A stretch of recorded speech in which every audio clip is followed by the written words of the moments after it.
Welcome to the Swampscott School Committee meeting, regular session of Thursday, May 28th. It's 6 o'clock. We're at Swampscott High School, 200 Essex Street in Swampscott, room B129. Welcome, everybody. Hope everyone is doing well. And I call this meeting to order. And if you are so able, can you please stand for the pledge? Pledge allegiance to the flag of the United States of America and to the republic for which it stands, one nation, under God, indivisible, with liberty and justice for all. All right. I don't think we have any public comment in the room itself. Anyone online? No. No. Okay. Committee comment. Miguel. Let's see. I don't have much other than trying to get a 9th grader ready for their bio MCAS. You're a better man than me. So just reminding them, go into the Google Classroom and look at the resources, study them. Excellent. All right. Well, good luck there. Yep. Katie. I just wanted to give kudos to Mr. Amaral, Mr. Beck, Mr. Cavallino from Swampscott Elementary School. They put on a fantastic field day today, and the kids had a phenomenal time, and it was fun to volunteer. Excellent. Thank you very much. John. Just wanted to give a quick shout out to Coach Tenney and some of the other track coaches. They had a senior night the end of last week. Very well done. Everybody had a nice time. Nice tribute to the seniors. Great. Thank you. Martha. I just wanted to thank everyone who's been helping me get used to my role here as school committee member. Thank Jason, thank the people in his office. I also want to thank the principals who welcomed me to their schools and let me see the sense of community firsthand. It was incredible. The only other thing that I did that has happened this month was I went to the Heritage Festival, which was a huge success and so much fun to see a celebration of different cultures, different people, and have lots of children running around, bouncing around the bouncy houses. It's great. Great. Thank you. All right. So next we have from myself, I'm going to do my updates at the end, if that's okay. So now, Jason, I'm going to turn it over to you for election of chair and vice chair. Oh, do you have the wording, the specific wording or not? Is there wording? I do not. I can do it if you want me to. There Should be specific wording. Yeah. Is there? I thought there was. No. There's Okay. No. All right, well, at this time, we'll just have does anybody want to be nominated for, do we want to start with vice chair first, or do we? Chair first. Chair first, the chair. Any takers on the chair? All right. Nominations? So, some nominations for the chair. Okay. I would nominate Glenn Pastor. I would second that. Okay. I would absolutely accept that nomination. Is there any other nominations for chair? Okay. With that, this has to be a roll call vote. So we are, the motion has been to elect Glenn Pastor, sorry, talking about myself in the third person, as chair. Miguel. Yes. Sorry, Katie. Yes. John. Yes. I will also vote yes. Martha. Yes. Okay, it is unanimous. Thank you very much for nominating me. With that, Jason, can you do the same for vice chair? Sure. Are there any nominations for the vice chair? I would nominate Miguel, if he's interested. Yeah, I'd be happy to put my name in the ring there. All right. Can someone second that? Second. All right. Is there anyone else? Any other nominations for vice chair? Okay, so similar to the chair, it has to be a roll call vote. Martha? Yes. I will also vote yes. Yes. Yes. Yes. All right, it is unanimous again. Miguel is the vice chair of our illustrious group. All right, thank you very much. And did I not print it out? But I wanted to read. I do want to read because I am told I have to read this. Can you guys give me 1 sec? I apologize. That was what I meant to print out. I got to go to our website. You looking for the subcommittees, or are you looking? No, I have to read this thing Okay. first. I have been told. All right, so sorry about that. School committee.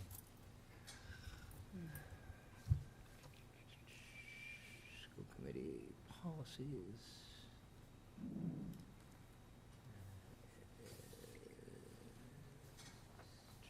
Nice search.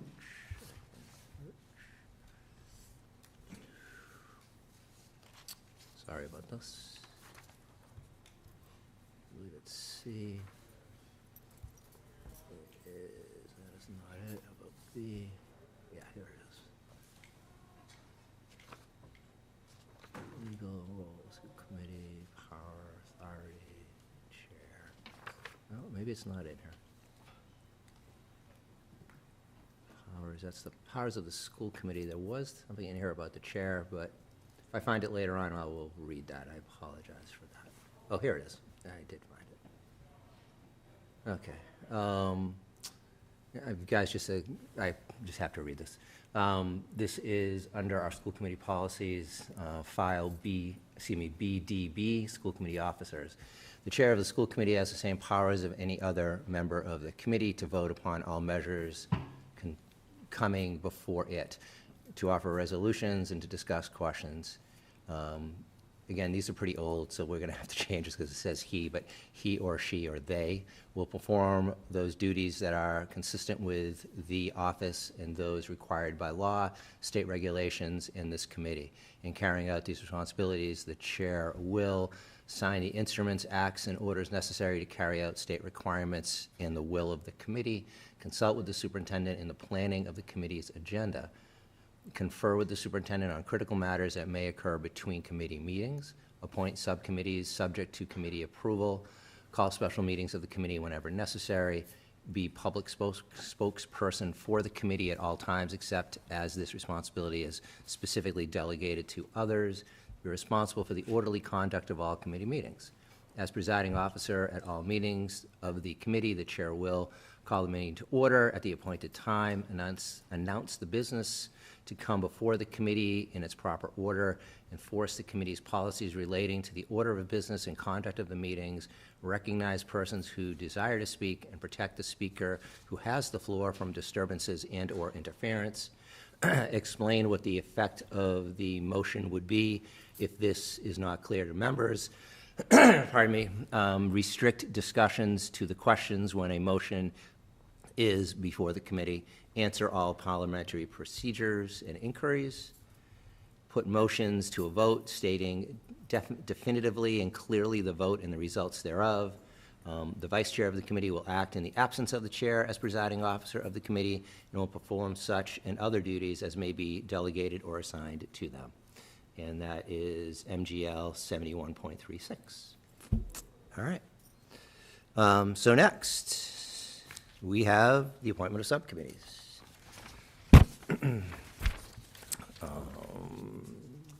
Actually, Jason, I'm going to ask you to fill that out. Okay? Yep. Yes, thank you. So subcommittees, there are certainly districts that have many, many more than we have. This is, we've added, we've subtracted over my years here. If anyone feels we need a subcommittee, we can certainly talk about it. So there is, we'll start just top to bottom. There is a bargaining subcommittee. Now, we are in an off year of any contract, so the bargaining subcommittee would only get together if there is an issue, an MOU. As a reminder to the committee, we bargain as a group. We always have meetings of the whole, but the bargaining committee is there just in case we need it. So last year, Ms. O'Connor and myself were on the committee. There are two people who would like to just take the reins just in case we do have to do that. And again, actually just one person. I'll continue on that, but if someone can join me just in case. Got it? Okay. Thank you, Martha. All right. Hold on.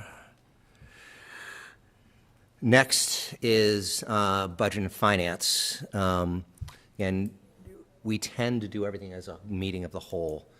That has just worked really well for this group in years past. I remember when I first started way back when, there were only a couple people on this committee, and to be quite frank, it was really difficult. We're all really good about knowing what's going on in town. I think we're much better off than we were way back in the day. Right now, that's John and I, and that we can leave it at that, or if someone else wants to do it again. It really is a name only, because we always do it as a group.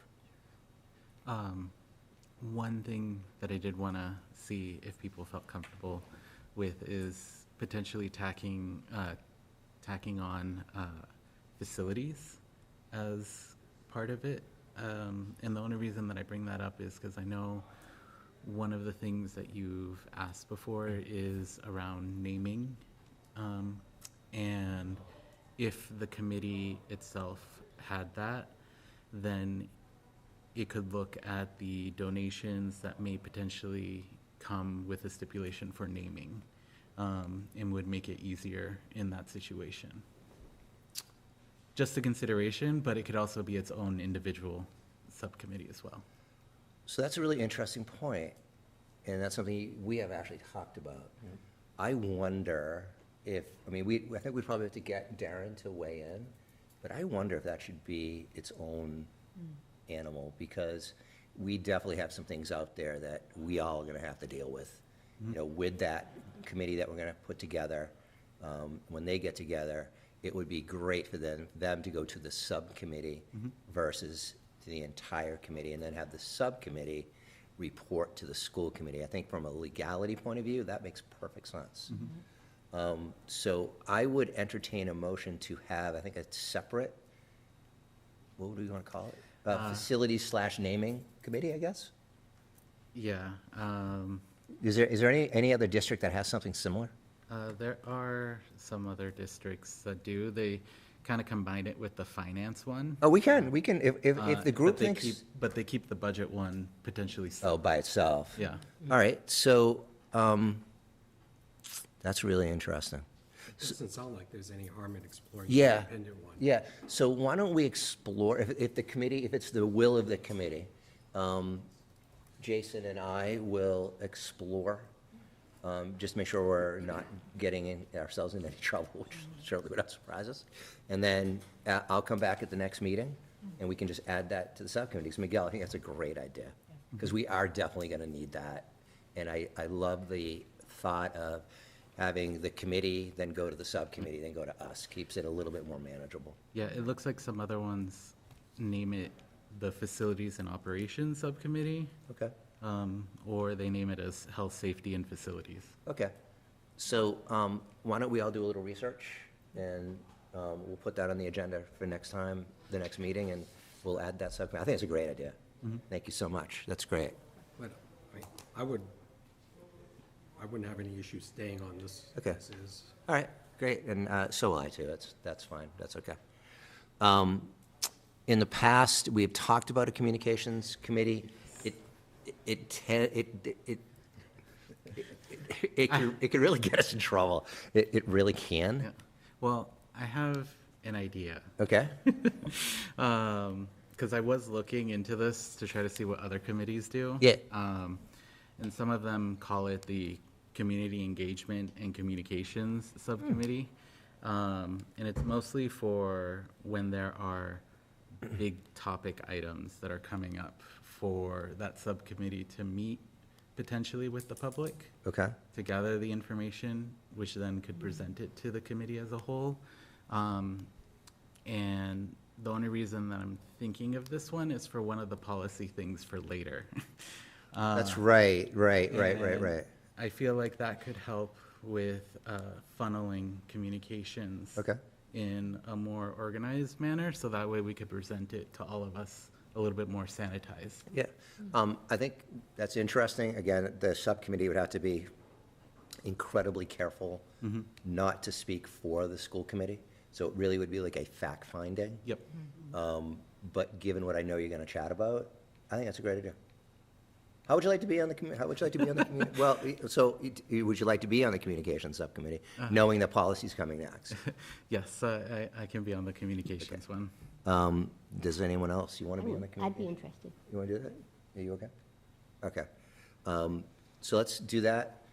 Again, as we get into this, really remember that you cannot speak for the committee, okay? The ever fun, the ever popular policy subcommittee. Yes, please. Suzanne, Ms. Wright, has been the guru of this for all her 15 years on the board. John's smiling because you're fearful I'm going to ask you to do it. I'm not, because I don't want you to say no.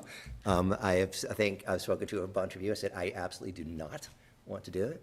So, Miguel, would you mind staying on the subcommittee? Yep, I can. And with you, Ms. Arrington, would you like to volunteer for the Yes, policy please. subcommitte? Yes, I would love to. Great, thank you. Okay, so the next, and I have to read this because I have to. There is a wellness subcommittee, and it's the only subcommittee that is dictated by state law. So I'm going to read this. In Massachusetts, school wellness advisory committees are mandated by state regulation 105 CMR 215.000 and federal law to advise local school committees on student and staff health. These multidisciplinary groups focus on nutrition, physical activity, social emotional well-being, reporting their goals and progress annually to the superintendent and the school committee. And then there's a whole bunch of what the group has to do. So right now, as mandated and as appointed by the superintendent, they might have to reappoint them, by the way. It is Maureen Kellett, who is, what is her? Charge of Food Services. Charge of Food Services. Emily Silly, who is the lead nurse, and Martha Raymond. We all know Martha. So, we need someone to volunteer for wellness. I'm not even sure that, I think they probably met once, and it's really driven by the people in the district. We are there really as a liaison. And then once a year, it has to be reported to the superintendent, who will then give a 5-minute presentation of any of that. So would anyone like to do that?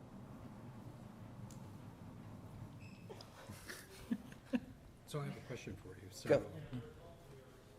the school committee representative on this would do what? On wellness? You have one meeting with the 3 people who work for the district, and you would talk about the wellness of the coming year. I'm assuming they meet in September, and that is the end of the heavy lifting. You could put me down if you want for that one. All right. Martha? I think you had. Well, Martha, I'm something. sorry, I didn't see, were you I was between interested also. you guys? Is something, I don't really care if it's something you want to do. You're a senior, you can certainly do it. I would like to do it, just Okay. because I didn't All right. put my hand up for the other ones. All right. Yeah, we'll put you back on policy if you're not careful. Yes. The last one on here is the special education PAC. I'm happy to continue to do it. It's led by Martha Raymond. I know that there's been a little bit of a lag for that particular committee. I think many of us know the challenge of having meetings with just the challenges that some of the parents, guardians have to deal with. So unless anybody wants to do that, I'm happy to continue with that. When we do meet, I do come to the committee. I would like to add for next year, Jason, to have the new representatives, whenever they meet, either in October or November, to come, and just so they can get a little bit of yeah, we know your job's really hard. All right, that's great. All right, we have dispensed with that business. Could I just ask, when do you do the liaisons to different things? With some they call liaison, is that this Yeah. meeting or is that? So we typically, and I shouldn't say typically, we've talked about it. In the past, we go when we need to select board and finance committee. The reality, I think, as everyone has really decided, that during the regular part of the year, there's really not necessary for us to go because they don't touch anything to do with education or the school district. The only time it really becomes someone, a potential reason for us to attend would be, once our budget is approved, which is what, in February or so. What I saw was something about a liaison to the METCO program. Oh. And that was something I would be really interested in. And I don't know where it was. I was reading from No, the last. thank you. It was on the website for the school committee, the school committee website. Yeah, I think that's in the handbook. In the policy. handbook, right? Yeah. Do we, I know Suzanne did that for many, many years. She did. You know what, that's a really great, Do you want me to look it up? There are others, I thought. well, but METCO's a different thing. So the liaison to, you're talking two different things. METCO is a different animal. Yeah, it's like an An advisory, right? committee for Medco. Yeah. Is that a statutory thing with us? While you're looking?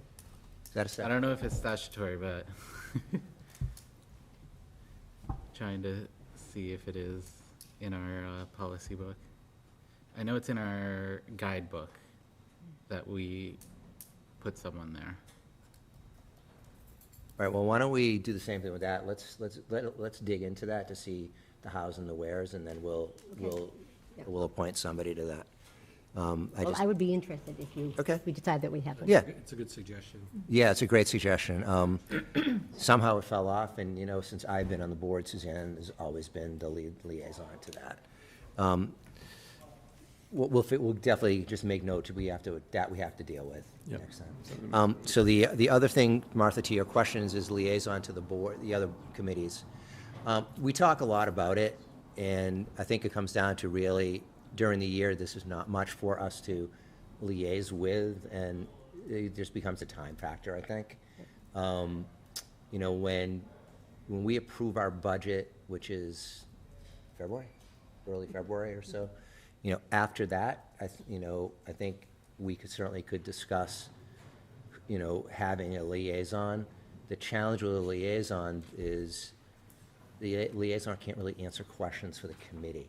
So if they I have, wasn't interested in the budget finance part. All I was interested in is learning more about METCO program and supporting it. Yeah. And being a part of that, because Okay. I feel very strongly about that program. Okay. So that's what Yeah. I didn't care about the finance. Okay, that's fine. Only METCO. so we'll get some, just make sure we do it the right way. Okay. And then it's all yours. Okay? Great. Thank you for bringing that up. I do remember seeing that on this in years past, and I can't tell you what happened to it. All right, excellent.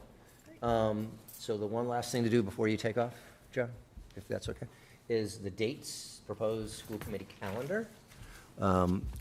Superintendent and I talked through this earlier in the week.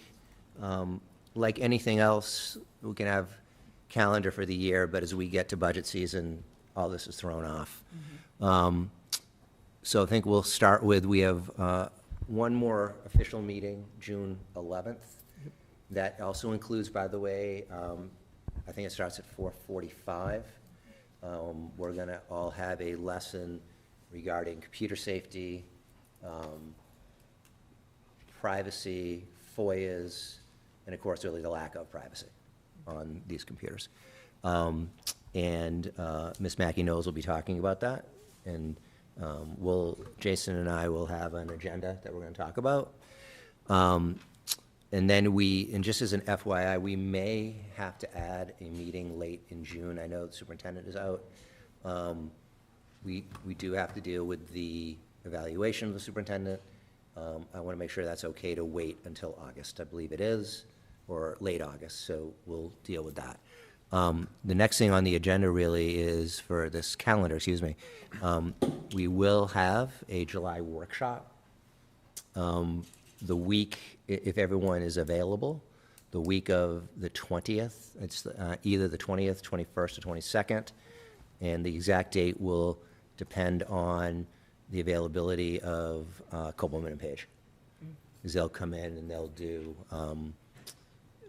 open meeting law violations, how we can get ourselves in trouble, and what we have to do.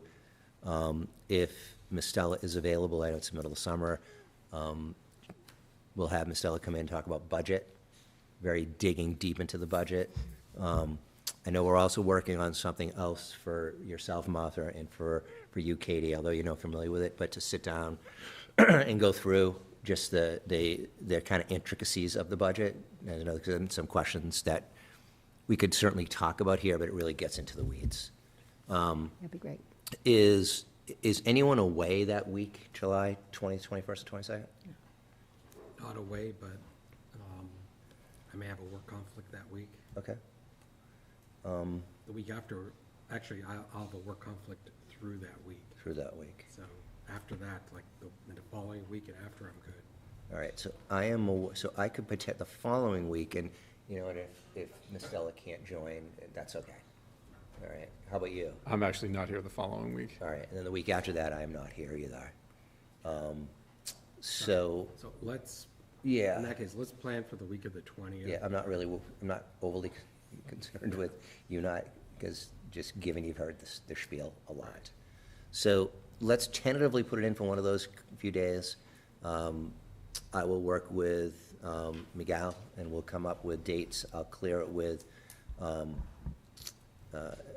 Klein, Coleman and Page, make sure that MASC can come out here. And I think it's an important thing, I think, for the new members that we have this. And if John is, and again, John's been through it 100 times. 2 days? No, we're gonna try to do it in one day. Oh, okay. Yeah, we'll try to do a full day. We'll have lunch, snacks, and, In that case, can I just ask for, like, I have to give work 30 days notice if I'm yeah, oh, taking yeah, time off? we'll, by next week, we'll have a full answer for this. Fantastic, I All appreciate right. it. We don't tend to meet, other than that, in July.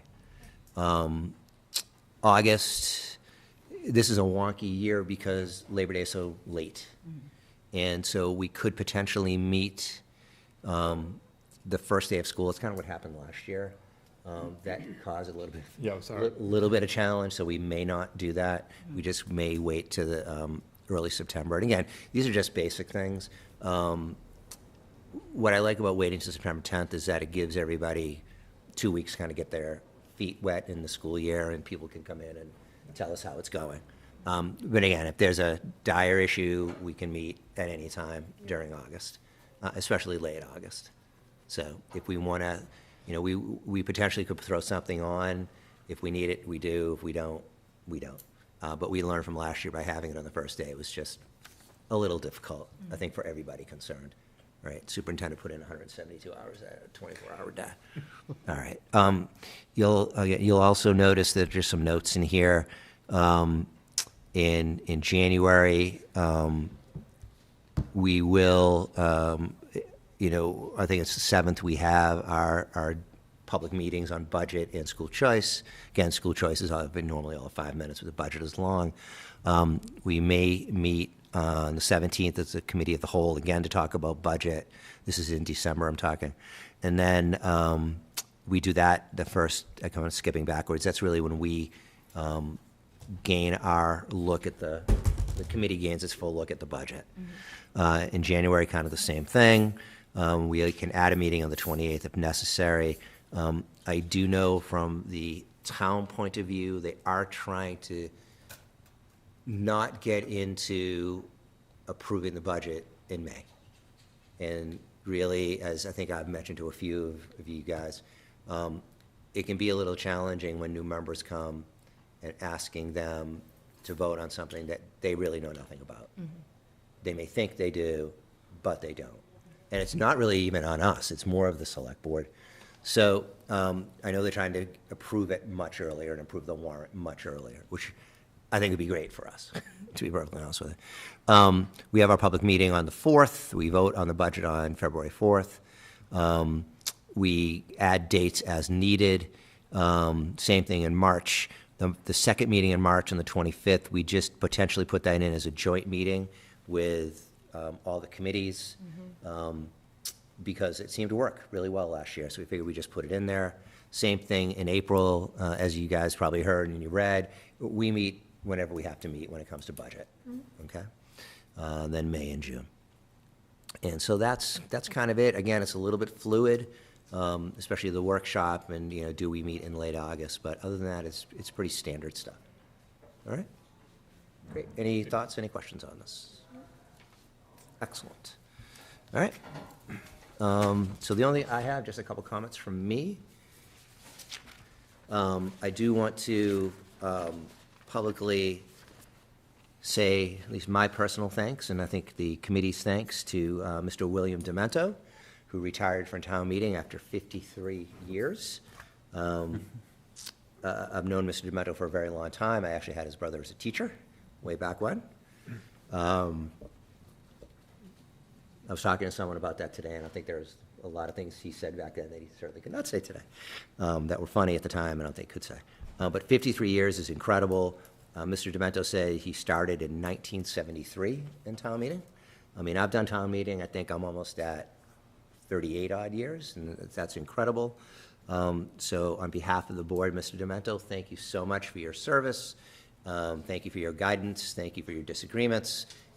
You've always made us think, so thank you for that.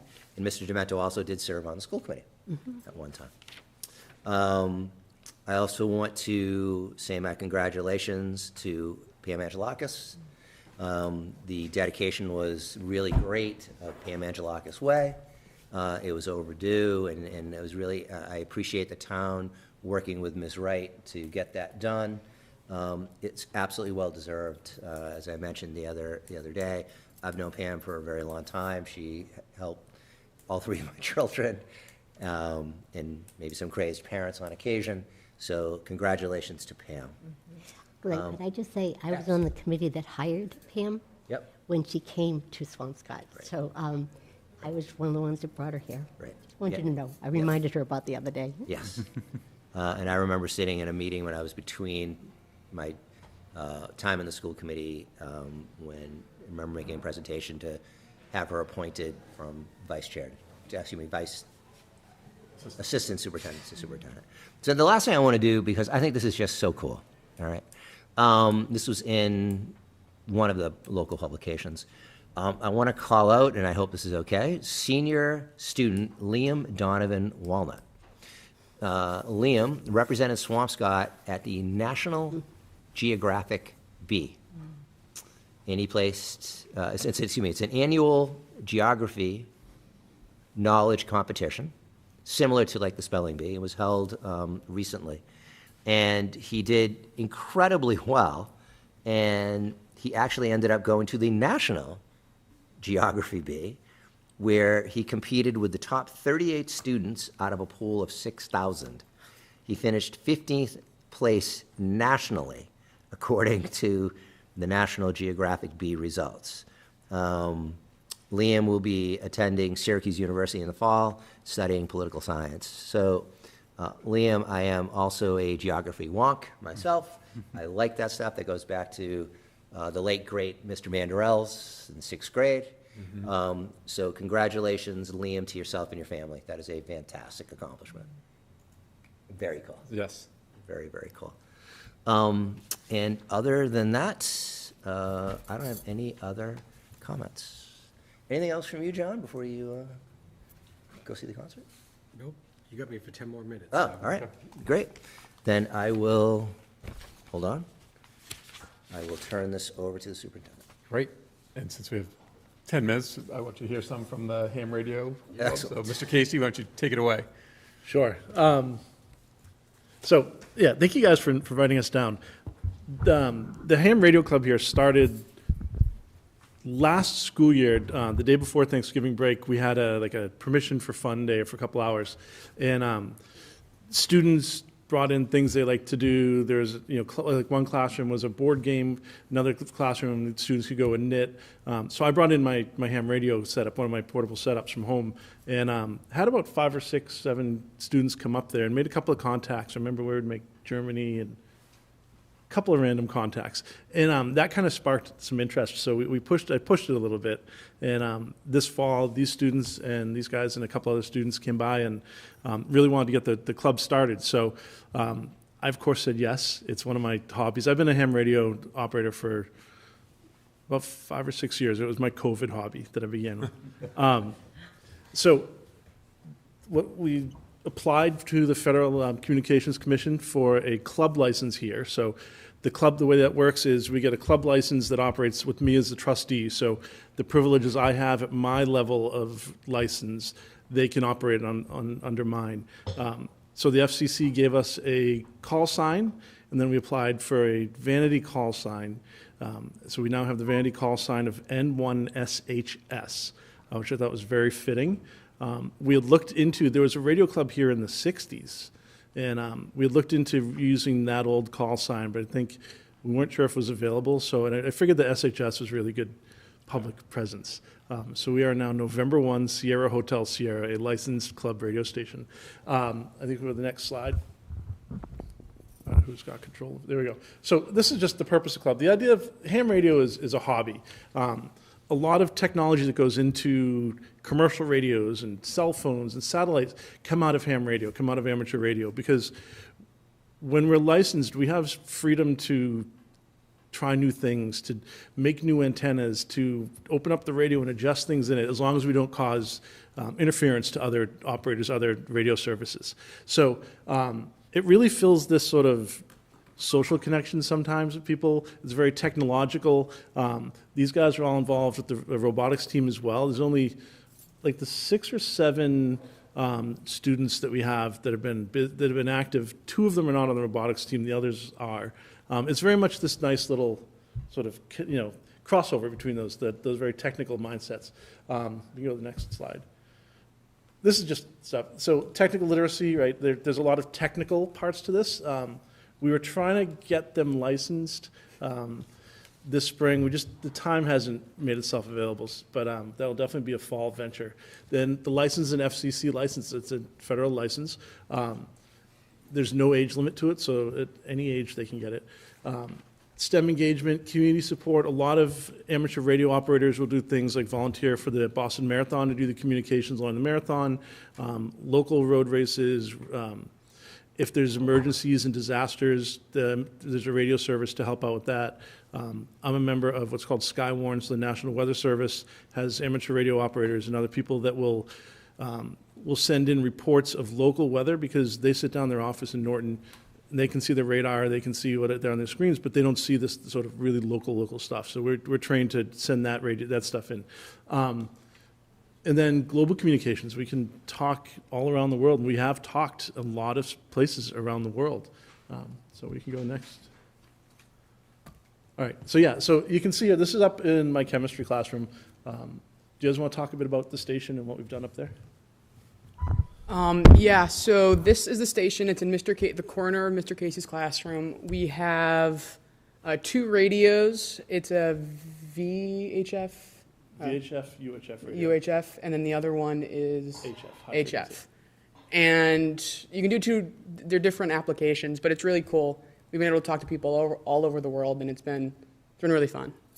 We've been able to go in at lunches, like I've gone in lunch, been able to talk to 2 or 3 people from Germany and then just go back along with my day. It's really cool. Yeah, no. I also remember at one point, just after school one day, we just went and after school and we made a couple of contacts. And at one point we just talked to just this really nice guy who was just in northern Italy. And it was just really amazing to have this opportunity to just after school always just be able to come to this place where we could just communicate and make connections and just build community over just long distances, and also just with this amazing technology. The next slide is our most recent contacts. So you can see we are required to keep a log of our contacts. The modern thing is to put it online so people can share and you confirm the contacts online. So these contacts are different frequency bands. You can see we had a couple of Caribbean stations. There's an expedition to Guinea-Bissau in West Africa, so we made a contact with them. Down there's a school club roundup in February, so school clubs get on the air and try to make as many contacts as they can. So we contacted a couple other high school clubs there. If you go to the next slide again, or do you want to say something? So, yeah, go ahead. what Mr. Casey was talking about earlier with Skywarn, the high school actually has a weather station. Yeah. And we were able to participate, a guy there was a lot of rain a while ago, and he asked us if we could report in on a whole net of just our findings, and we were able to. It was really cool. That's great. One of the first things we did is, there's a lot of different things you can do with the amateur radio. So, and I'll show you in a couple of slides in a minute what the setup is upstairs. We have a portable handheld antenna, and there are satellites that go over it that are specifically made for amateur radio. And the frequencies we use for that generally work like walkie-talkie distances, maybe a couple miles. Where we are at the antenna on the roof, because we're up high and we can see this big, broad swath of eastern Massachusetts, we have a really big, what they call footprint. We can talk, I think we've reached Marshfield very easily, Westford, Mass, up to Gloucester really easily. Those are kind of our local range. We can switch that. The satellites, when the satellites go over, you've got to work because they're moving at 17,000 miles an hour, and you've got to keep the thing aimed as it goes and adjust for Doppler shift. And we did that once, and we got a contact with an operator down in Mystic, Connecticut. So that's a good distance. Yeah. Concerning the slide right here, this is actually the first time I ever tried my hand at soldering anything. It was fascinating. It was a learning experience that had burned some of my fingerprint, but it was generally a very fantastic intro, as you can see there. Generally, this club is amazing. Even the bibliography that Mr. Casey owns is fantastic. You can see me right there reading the book that I kept from him for 6 months. Which I gave back only yesterday, and I have not yet fully read it because it's a professional radio book, but it's fascinating, and it's great. So, yeah, that was my antenna handbook, which is this big, thick book on everything you'd ever want to know about any antenna science. The top right picture in that display, is that Henry, right? Is winding these wires around a metal coil. That's a transformer that he was winding, and one of the two antennas on the roof came as a kit. So they got all these electrical parts and the box for it, and these guys sat down and over a couple of weeks built the antenna, built all the innards and the circuits. We had to then take the antenna wire and we ran it down the hallway up on the 3rd floor here, and I have a little thing to test to it that's the right length for the radio, and they put together a beautiful antenna that works well. If you go again, next slide. Yeah, so there's our setup, and all this was donated by the American Radio Relay League, which is sort of the national public body for amateur radio in the United States. They have a really good commitment to education. I've done a couple of teacher workshops with them. I'm doing another one this summer. And they have a grant program, the Education Technology Grant Program, that we applied to and received equipment from it. So the first radio on the right that says the 14326, that's a high frequency radio. That's the one that we can use to talk all around the world. If the atmospheric conditions are right, the radio signals bounce off of the upper atmosphere, the charged atmosphere. So as that changes over time, we can get different distances, and so do we need different frequencies to do that on. The other radio is VHF, UHF, which is a local radio. We can actually do a lot of digital stuff with that. Like we could actually hook that into the weather station and then send that weather information out digitally. And then there's a little Raspberry Pi computer we have to do all the logging and go online. And we did a couple of SSTVs. Actually, people will transmit images instead of voice, and you can download the image and decode them. Huh. And one more. And there's the antenna. So if you get the chance to take a look. On the school, there's the vertical antenna on that right-hand corner. It worked out really well because my classroom's tucked around in that corner. So we're able to run the wires down there without having to go through walls or roofs and go through membranes, which is nice. Mac's very happy. Yeah, that's so that we have. They specifically make these little thin wires that go under the windows, so the windows get shut and the wire passes through. So, yeah, but I did some research before I asked because I didn't know how well it would go if we wanted to drill holes in the wall. And then there's a long wire antenna. The wire antenna that runs horizontal is the long-distance, high-frequency antenna that these guys built. It's nice. It's a nice little spot. We've reached, like I said, we heard somewhere really far, but we couldn't reach them. Yeah, I remember you talking about like Australia? Yeah, like we've heard Australia, it's tough to get there, especially because during our daytime they're asleep. Yeah. But yeah, so that's it. We're looking forward to making this, maybe grow a little bit and keep going. I'm looking to try to see how I can get it into my classes possibly. I know definitely we can use some of this with the satellite stuff for like the astronomy class. So yeah, it's a really, really great little thing to have here. I don't know if you guys have any Incredible. questions for these guys? Wow, that's great, John. I know you have to get any thoughts? Thank you for that. That was super interesting, and actually, I think I burned 3 of my fingerprints off when I was like 17, soldering, not for a ham radio, but something else. But so I heard you talk about downloads and digital images and things like. So I always thought of ham radio as like old school. It's like if all the computers were down, you could still talk. Is that still accurate? Well, an image on a screen is just basically data being compiled on the screen. You could send over data over wavelengths to then be projected onto a screen if the settings is correct. So, how same way as a microwave sends energy through special waves to warm up your food, same way you could send over certain signals and data via those same wavelengths to then transmit an image onto a screen. I have to, sorry, I was like, nothing I want to say. You're really comfortable on a microphone now. Yeah, I just have to go real quick, but I just want to say one thing. This club is fantastic. I want to thank Mr. Casey and everybody who's on the team too. And I mean, it's amazing. It's a fantastic waste of time. I mean, My wife would agree. that you can just spend hours doing some crazy stuff. Sorry, regarding your question, waves can be sent in any form, but the way they're processed can be different. So it is like that. You can do it without any sort of internet or anything like that. The waves are being sent out regardless, but the way you use those waves can be changed. Okay. So So- they're digitally downloaded. Right. So the idea is we can take these radios and hook them up to a battery and bring them outside, set up a wire in a tree, and communicate there. And if we don't need the computer, we can just talk with voice, or maybe we'll work on Morse code next year. So it works. It's in modern times, people like to be able to transmit the data digitally. But even those digital modes are available because we could run our computer and a small monitor off of a battery and still get all the same access to things, but not have to be hooked up to the grid or rely on that. So really, yeah. That's interesting. Thank you. All right. All right. Thank you. See you later. Miguel? Yeah, no, this is great. I know you're saying that it's a great waste of time, but I would say that it's a great club to fill time.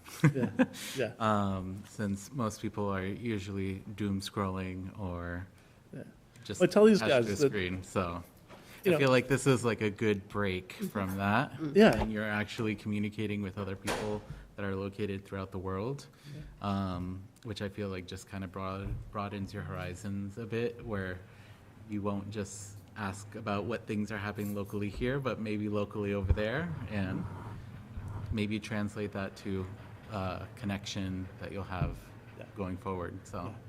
One of the cool things about the call signs, when you are communicating, you get their call sign, and using the website we use to log our calls, QRZ, you can look at people's profiles, and oftentimes they have photos from where they're from or like their setups and like stuff they've won, and it kind of lets you get like a little insight into their lives, and I think that's very cool and interesting. That's great. Kitty? This is just awesome. I just think it's great. Are there other, like, I saw Northeastern, are there other high schools that are doing this as well, or is it? There's, in the area here, the nearest high school is out in Central Mass somewhere. I forget exactly where. Hudson High School. Okay. Out in Hudson, Mass. But there's not a lot. There's not a lot of high school amateur radio clubs. There are some college clubs we made contact with the Northeastern Radio Club, which was actually a really hard contact to make. They were almost too close to get them. So the signals go right over their head from here. But yeah, it's there is sort of an old guard. There's a lot of sort of older ham radio operators that, like, like Mr. Jantis was saying, that you think of this sort of old communication away from digital modes. But there's also this has been a new influx of much younger amateur radio operators coming in. One of the workshops I'm doing this summer is to use balloons, just like regular balloons you can buy at like a party store, and attach a little microcomputer to them with the battery and a solar panel, and let them go.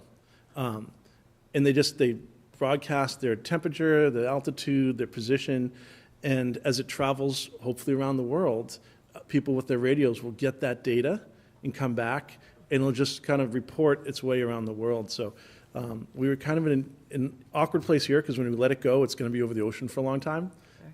But it might be one of these things we let it go, and next thing we know, somebody in Spain picks it up going overhead. It's fun. And then there's really a strong amateur radio community. When we got this started, we found Alan Klein, who's an alumnus from here, who owns Lynn Ladder, somehow connected with us and was just so excited. He's donated some things, donated some books, a Morse code learning kit for things. So it's one of those things where we've been helped out a bit by the Cape Ann Amateur Radio Association has kind of offered to support us if we need things. And so it's a nice community. Yeah. That's great. Yeah, it's fun. I just think it's wonderful that you're sharing something that it's your passion, that you love, with the next generation. And I just think you guys are really lucky to have this teacher. And I can tell your enthusiasm that you love what you're doing. Yeah, I love it. Great. So we got to leave a legacy, right? At some point I'm going to be gone from here too. So we got to carry on This this club's a excitement. legacy in of itself. It's been, it was from the 30s to like 1975 about. Yeah. I would say, one, I love that, I'm going to say this, but I love that we're the only high school around here that has this. And because one of my goals has always been, if it's going to be something that kids want, and it's going to be the reason you want to come to school, we want to have it. So thank you for bringing this back. I will also say that I got a lengthy letter from Mr. Klein as well, so excited about that the club is back and willing to donate. I thought that was incredible. So thank you. Yeah. I agree. When we accepted Mr. Klein's donation, it definitely sparked, wow, that's just yet another thing that we do here that certain students are engaged. You guys are completely engaged. Yeah. And that's what we need. We need, and the more the merrier of anything we can offer that makes, as Mr. Kalishman said, people want to come to this building and learn. What was interesting, I was reading a little bit about the presentation prior to tonight, was if you go back just to you mentioned it earlier, to the marathon bombing, the initial reports were all done by ham radio. And the ham radios were also the initial reports to the Boston Police Department.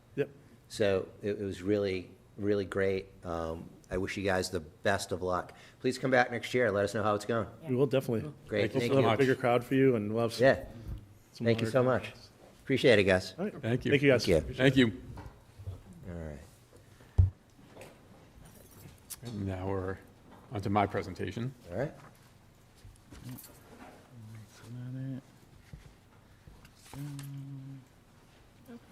So, for the first slide, Glenn, you stole my thunder. I have Sorry. I have Liam. Sorry. So that's okay. So, like Mr. Pastor said, Liam Donovan Walnut participated in the 2026 Geography B Championship at Harvard and finished in the top 15 out of over 6,000 students. So, congratulations to Liam. Crazy. That's incredible. That's just. I just want to acknowledge that Jeffrey Hosking did such a nice job at town meeting reading, and our marching band, I thought, set such a great environment as everybody walked in. People absolutely loved it. The vibe was great. With the Yeah. band. Yep. It was great. I mean, they were practicing right outside, so we Right. just sort of asked them to slide it on for the last 15 minutes. And Mr. Rovey, I've talked about this multiple times. I'm almost positive when Mr. Rovey started, there were 5 students in the band, and now there's over 55. Right. Not to tie this to budget, 'cause Right. we've passed that, but just those are the things that people don't understand, that Right. this is incredible, we want to have it, but with 55 kids comes a cost. Right. That we have to, Right. Right. So I just wanted to recognize Jeffrey and the marching band. So thank you. There's spring concerts this week at the elementary school. This is a second grade concert that I attended, but there's second, third, and fourth over the last week and this next week. So they did a tremendous job. It was a lot of fun. The next slide is the robotics team is headed to the state championship at Merrimack on Saturday, another thing that our students are excelling at. And again, just makes me so proud that we have these things we can offer to our students that make them actually excited to come to school every single day. That's great. Yeah. Here's another picture of the robotics team. A lot of Mr. kids, Casey in the back, yeah. A lot of kids. Today was field day, as Ms. Arrington said. Both of you are all over my slides. It is a massive endeavor. I mean, between the getting all the stuff to the fields and parent volunteers and making sure everybody's safe, and has, I mean, everything from sunscreen to the shirts to the activities all involved. And you know, we're always trying to make it better. That doesn't mean necessarily making it bigger, but making it better, safer. And the kids had a blast today. They were all over the place. The kids were smiling. So Great. yep. So this one, it was a tough one for me to sort of let go of. So this was the incoming parent night for our fifth graders, incoming fifth graders and the Hunt students, which obviously I did for a long time, but I stayed away. Miss Minter told me they got a standing ovation, I think, at the end. So That's great. I'm happy for them. I was a little jealous because I never got one, but it was. But they're doing a great job. Again, the middle school has not missed a beat, and they've done a fantastic job. Miss Minter and Mr. Knowles. Nahant students come to Shadow Day on the 12th. Miss Minter and Mr. Knowles go to Nahant on the 16th. And then in the summer, we have our annual slushy day where kids come in, they check out where their locker is, their homeroom, they get a tour from our students as well. So those are for anybody, not just incoming fifth grade, but also anybody that's coming, that's new to the district, we invite. Great. All right, the next slide. Our girls tennis team finished the regular season 18-0, and they are 6th seed in the tournament. Wow. The baseball team won the conference for the first time since 1997, which is pretty impressive. So this is the first time. I think that with small towns, when lacrosse started, it sort of pulled from the baseball team, and so it's taken 30 years almost to sort of bounce back. But they had a tremendous season, and they're waiting to see who they play. They'll probably play Sunday or Monday, is my guess. Girls lacrosse, I was at Stop and Shop last night, and they stormed in. They had a huge win, 9-8 in the first round over North Reading. And we just found out that the boys lacrosse team won today 15-3. So congratulations to all the teams. Can I just say that for a small community like ours, to have all those teams in qualifying for the various tournaments, Yeah. I think says a lot for the community, says a lot for all the coaches. And then you mentioned earlier, we don't like to talk budget, but we support what they do. And so great job, regardless of how it all turns out. Yeah, absolutely. And speaking of, Ms. Wolf and Ms. Zotto had a signing day, so the sports signing to any student that's going to play in college. They brought their families in, their siblings, and had a nice event at the high school, which is great. Just a few graduation updates again. So for high school graduation right now, depending on weather, maybe we can get the Ham Radio Club to check the weather status. But we're outside on the turf. We have to make that call by Thursday because the company comes in with the chairs and they do the setup, and it's too much for us to navigate. So by Thursday of that week, Thursday the 4th, we will know whether graduation for the Swampscott High School is inside or outside. Okay. I know everybody's rooting for outside.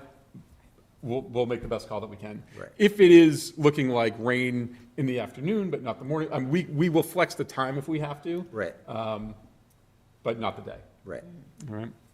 Senior prom is on the 3rd, and it is at the Cruise Port in Gloucester. Town Hall, the red carpet starts at 4:30. And again, as you know, the concert is tonight at Swampscott High School. And then the last one, the last slide we have is just April's Big Blue Pride winners from Swampscott Middle School. This is something we started a long time ago. It's not about the best student or the best athlete or the star of the play. This is about kids who are doing the right thing. We always say they're the reason somebody wants to come to school in the morning. We have a lot of tremendous kids, and it's a small way to recognize them over their middle school years, and they get to, you know, it's funny because sometimes I'll see a high school kid still wearing their Big Blue Pride shirt, and I always love it. And then lastly, I can't say too much about this yet, but we had some, because it's mostly embargoed, but our preliminary MCAS data, it's still embargoed. It's looking like we made some massive Excellent. jumps. So on Good. June 11th, Ms. Kent will come in here with more information about Great. how our kids have done in iReady and MCAS. Again, I say it every time, it's not the end-all be-all. There are flaws to MCAS, there's flaws to iReady, but they are normed, and it is a good way to see student growth. So, so stay tuned on that. Great. All right? That's awesome. Thank you very much. Any questions? Miguel, anything? No. Martha, anything? Nope. All right. Again, thank you so much. problem. All right. We have no actions and votes other than consent agenda. As I've done in the past, we'll, unless anyone wants to pull something out, we'll do A, B, C, D, E, F in all one fell swoop, but we'll take out the donations to read, just so people know the donations. Do we want to do subcommittees, Yeah, could we? or do you want to do it after the I consent didn't hear, agenda? sorry. Do you want to do the subcommittees, or do you want to do the consent agenda first? Because we had policy discussion before Oh, consent crap. agenda. No, let's do the policy first, sorry. You only told me 100 times, it only says policy on the, I added it to the agenda. So let me tee this off. Policy is probably the most difficult, yet the most important thing that we do here. And as you look at the myriad of policies that we have, that the state mandates we have, some of them get a little dated, as, you know, what I read about the school committee chairs. I had to quickly parse my words. It's just, they just all need to be cleaned. So Miguel's done an awful lot of work with some of these things. So Miguel, knock your socks off. Okay. I will have a lot of talking to do, so pardon me if I run out of air for a moment. So we got notification about different policies that we needed to get in place into our books. And some of them do have a deadline where we need to get them in by April 17th, or August 17th. So wanted to kind of do the first pass of going over, letting everyone know what some of the changes are, and then that way next time we can kind of vote or adjust any of the wording as needed. The first thing going over is for policy ECAB, which is access to buildings and grounds. It looks like this one we didn't have on the books per se. It looked like we were relying on a different one for our school stuff, which was ECA, which is building and ground security, around access for people into the building.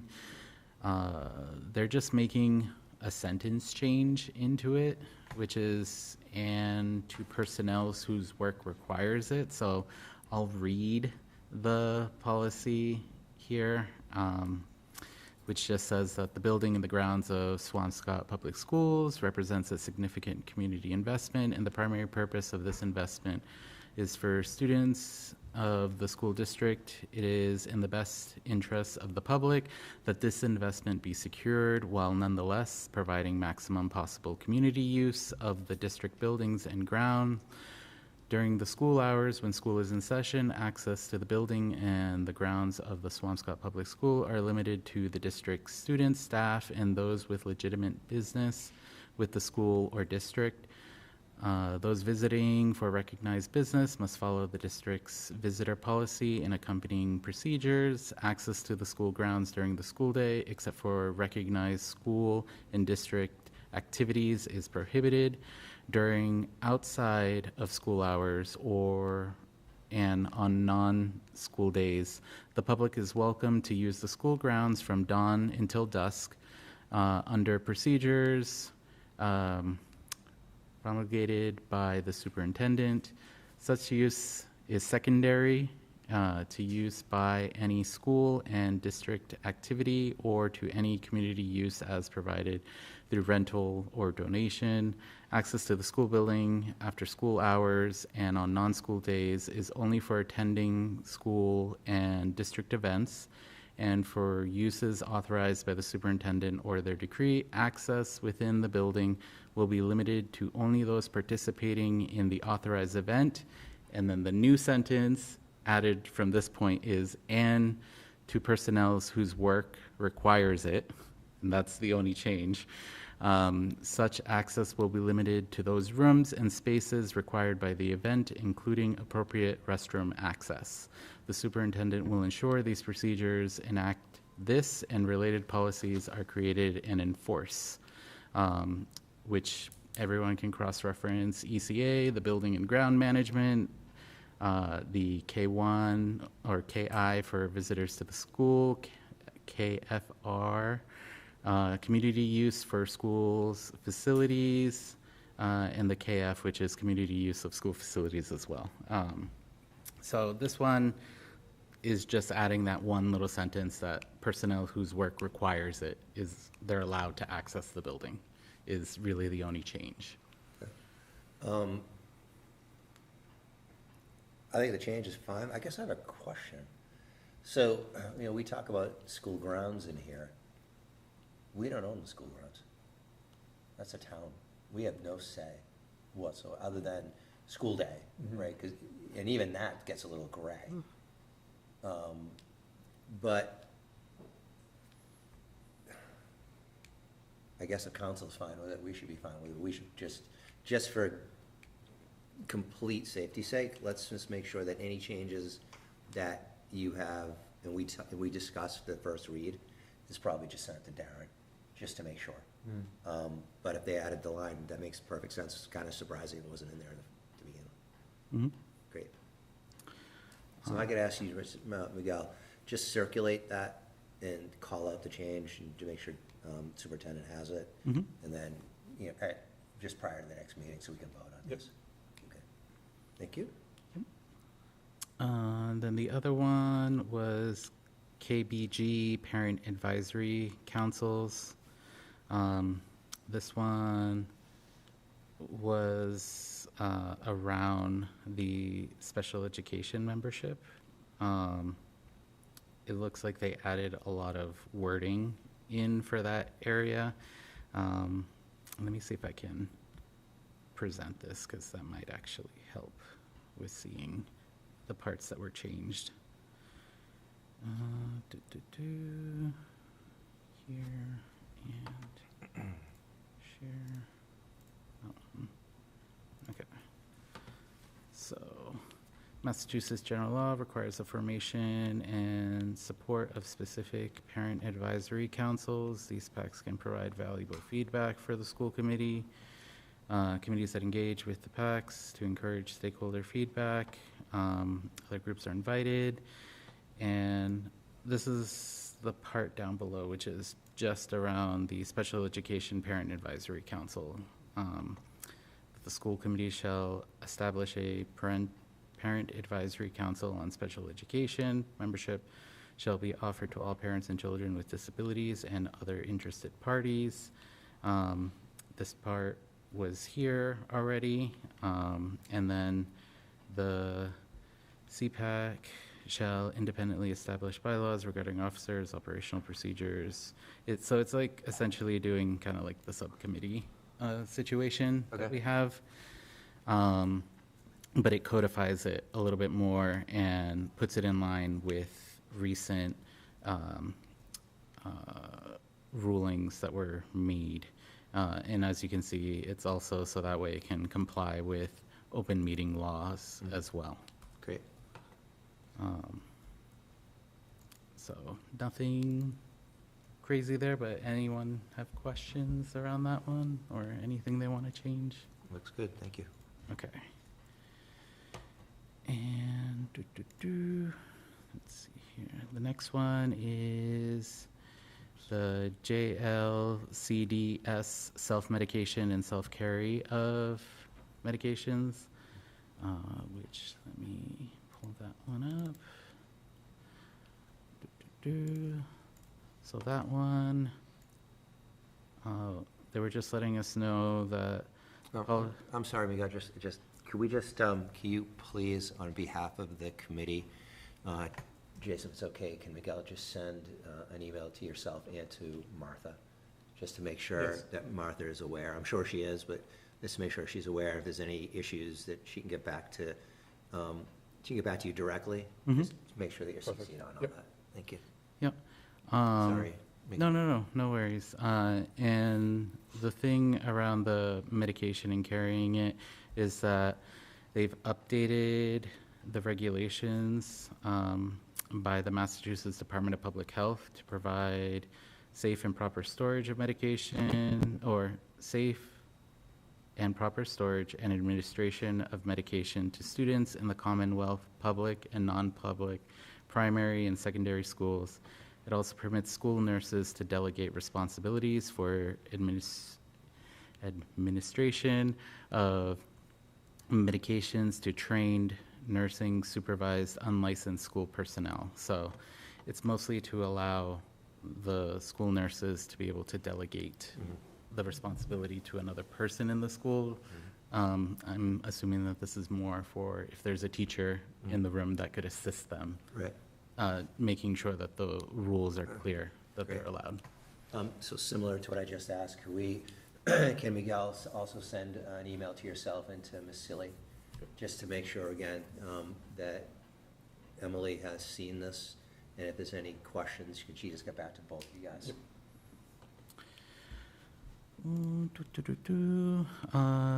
Another one is around the bus examination and training.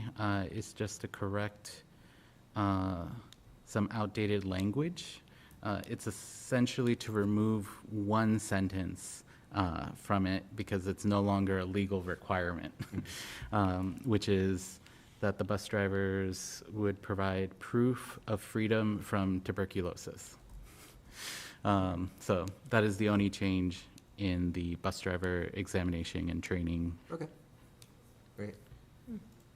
And then we have some school choice changes, since we don't really participate in them, but I did want to kind of cover that state law, MGL Chapter 70, subsection 12BJ, includes a sibling priority, which is not included in the model policy. So it lists out a requirement that any sibling of a student already enrolled in the district shall receive priority for admission, and renumber the remaining sections that were in the list to accommodate this new entry. That's what we do for Medco. You know, it's very similar. Let's see.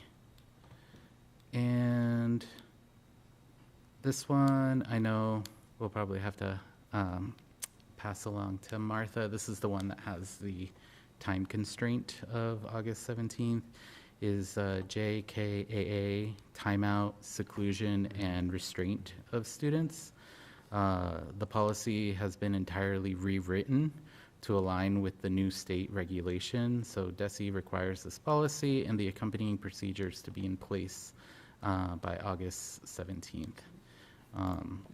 So that one would recommend for people to read and for their superintendent and staff to see if there's anything in there that we might want to adjust. So it's more for our district a bit, but this is now in line with new state laws. Yep. Great. And then last one, or no, that one's about medication as well. So, yeah, so those were all the policy changes that we'll have to kind of vote on. So I'll make sure to send that over to you, so that way you can disseminate over to Martha and staff as well. When we vote on these next week, can we vote as a group, or do we vote one at a time? We can vote them as a group, yeah. Okay, great. That's just, since they're fairly minor in nature. So just so everyone knows that, I mean, this information comes from the MASC. They do all the legwork. They've vetted it through many legal departments and in the House and the Senate. on the state side, so that's one of the things we don't have to do.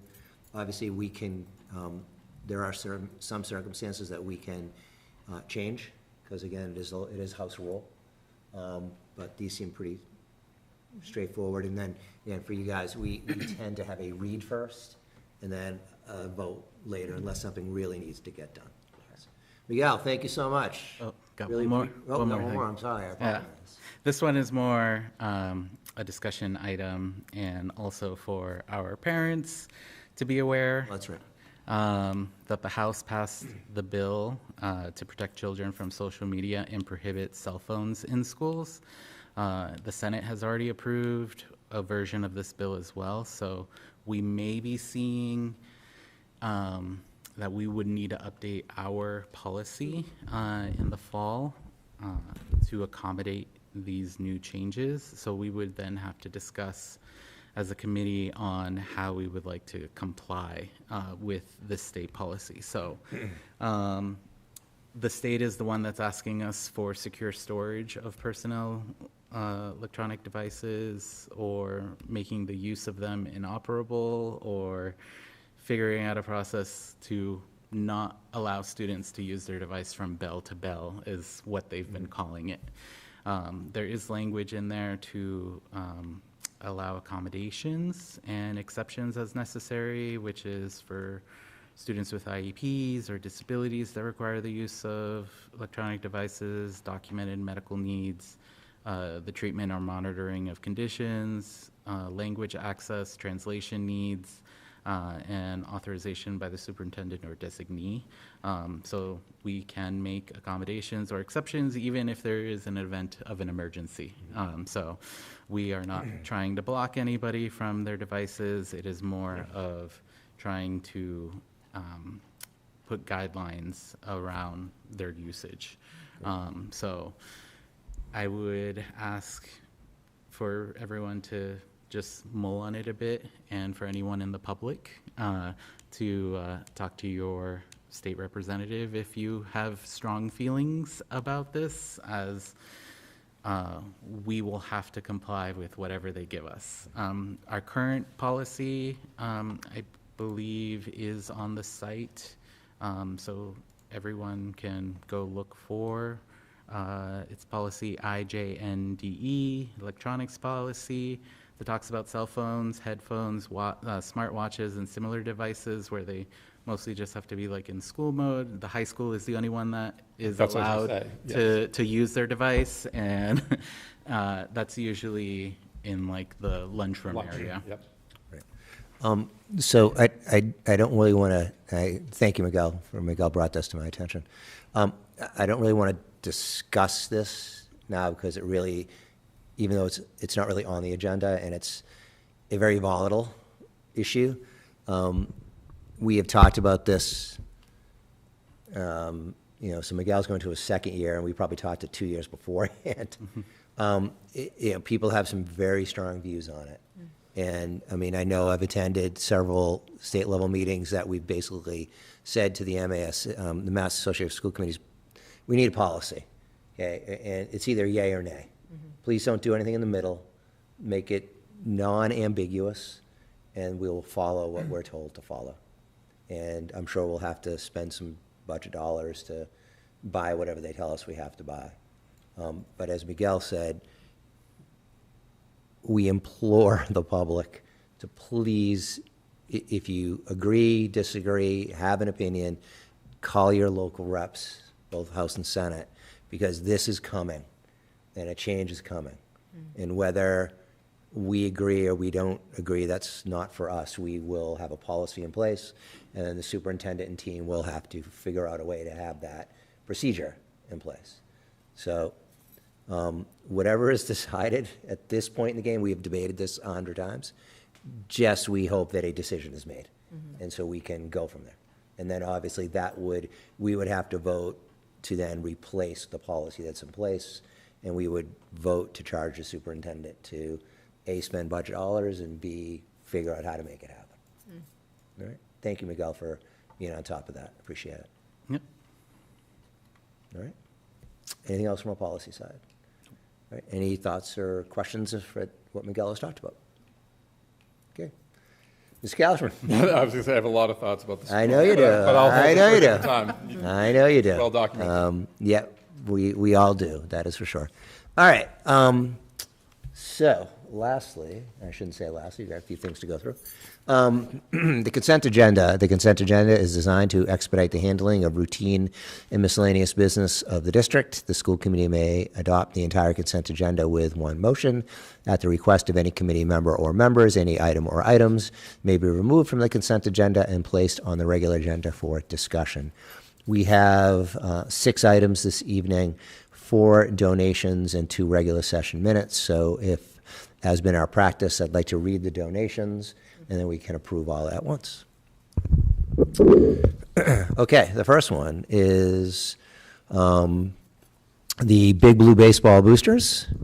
They have made a donation for assistant baseball coaches, and as we can see, there's already been money well spent.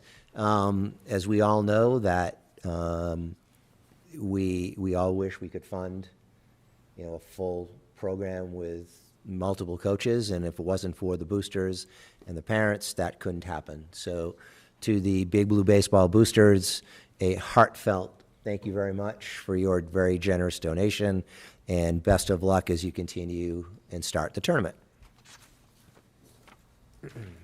Okay. Next, we have from the Swampscott Track Boosters, outdoor track and field, a very nice donation for an additional outdoor track coach, and the students who run track and participate in the field events are really pleased. They're very happy. We should actually point out that the town was generous enough to approve a very large expenditure of $1 million to rebuild the track, which is 20-plus years old, which I think is a great thing for not only the community, but us here at the district. We ask parents to pay an awful lot of money and to not have proper facilities. I think the town recognized that. Again, I want to call out especially the Capital Committee, the Select Board, who really led that charge, the Finance Committee. So thank you very much. But back to this, thank you for the Swampscott Boosters, Swampscott Track Boosters. Very generous donation for an additional coach. All right. Next, we have a donation from Todd Wiseman, a donation for the 8th grade Washington, D.C. trip to help those students that need financial assistance. This just speaks wonders about our community and our local communities, just the generosity to make sure that no one is ever left behind, and we never let a child be left behind because of dollars, but any dollars that can help us replenish our ability to help is very well appreciated. So to Mr. Wiseman, thank you so much. And lastly, from Dr. Peter Scheckman of Swampscott. Mr. Scheckman made a fantastic donation, a brand new, I'm going to butcher this, SJOBERG workbench, heat press, and several chisels, carving tools were donated to the advanced manufacturing program.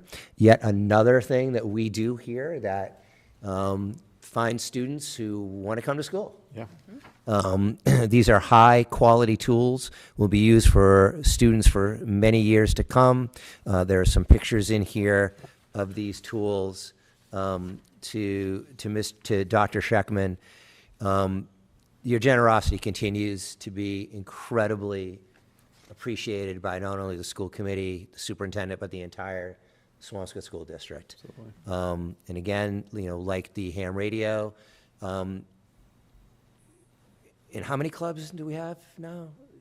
How many pathways? Yeah, pathways. Well, we're going to be starting our third pathway. So there's pathways, there's clubs, and this is just what we do here. It's why we sit and come to these meetings.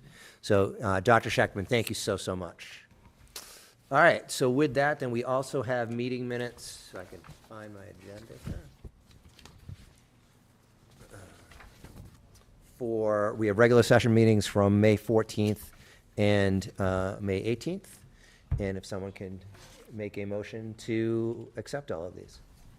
I'll make a motion to accept all the donations and the current meeting minutes.